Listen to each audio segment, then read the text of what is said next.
ਜਾਨਵਰਾਂ ਦੇ ਮਿਹਦੇ ਦੇ ਮਸਾਇਲ ਦੇ ਹੱਲ ਵਾਸਤੇ ਇਹ ਦੇਸੀ ਨੁਸਖਾ ਲੈ ਕੇ ਆਏ ਆ।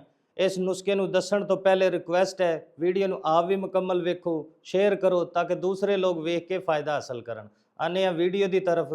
ਜਾਨਵਰਾਂ ਦੇ ਮਿਹਦੇ ਦੇ ਮਸਾਇਲ ਕਿਹੜੇ ਨੇ? ਸਭ ਤੋਂ ਪਹਿਲੇ ਵਾਈਬਾਦੀ, ਦੂਸਰੇ ਨੰਬਰ ਤੇ ਜ਼ਹਿਰਬਾਦ, ਤੀਸਰੇ ਨੰਬਰ ਤੇ ਫਾਰਾ। ਇਹ ਉਹ ਮਸਾਇਲ ਨੇ ਜਿਹਦੀ ਵਜ੍ਹਾ ਤੋਂ ਜਾਨਵਰ ਚਾਰਾ ਘੱਟ ਕਰ ਜਾਂਦਾ, ਕਮਜ਼ੋਰੀ ਦੀ ਤਰਫ ਚਲੇ ਜਾਂਦਾ, ਜਿਹੜਾ ਫਾਰਮਰ ਦਾ ਸਰਾਸਰ ਮਾਲੀ ਨੁਕਸਾਨ ਹੈ। ਫਾਰਮਰ ਨੂੰ ਇਸ ਨੁਕਸਾਨ ਤੋਂ ਬਚਾਉਣ ਵਾਸਤੇ ਨੁਸਖਾ ਲੈ ਕੇ ਆਏ ਆ।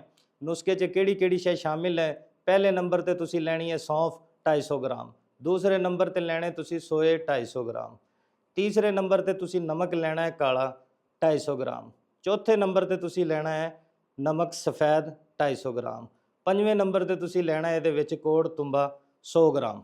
ਨਾਲ ਤੁਸੀਂ ਸ਼ਾਮਿਲ ਕਰ ਲੈਣਾ ਗੁੜ ਕਮ ਸੇ ਕਮ 2 ਕਿਲੋ। ਇਸਤੇਮਾਲ ਕਿਵੇਂ ਕਰਨਾ?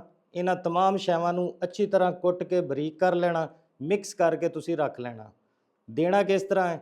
ਇੱਕ ਜਾਨਵਰ ਨੂੰ ਤੁਸੀਂ ਇੱਕ ਹਫ਼ਤੇ 'ਚ 2 ਤੋਂ 3 ਦਿਨ ਦੇਣਾ ਹੈ। 2 ਮੁੱਠਾਂ ਤਕਰੀਬਨ 80 ਤੋਂ 100 ਗ੍ਰਾਮ ਹੋਣੀਆਂ ਨੇ।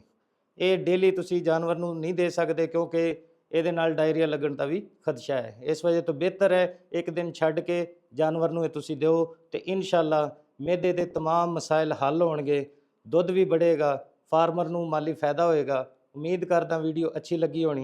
शेयर करो ताकि दूसरे लोग वेखण, फ़ायदा हासिल करन। शुक्रिया।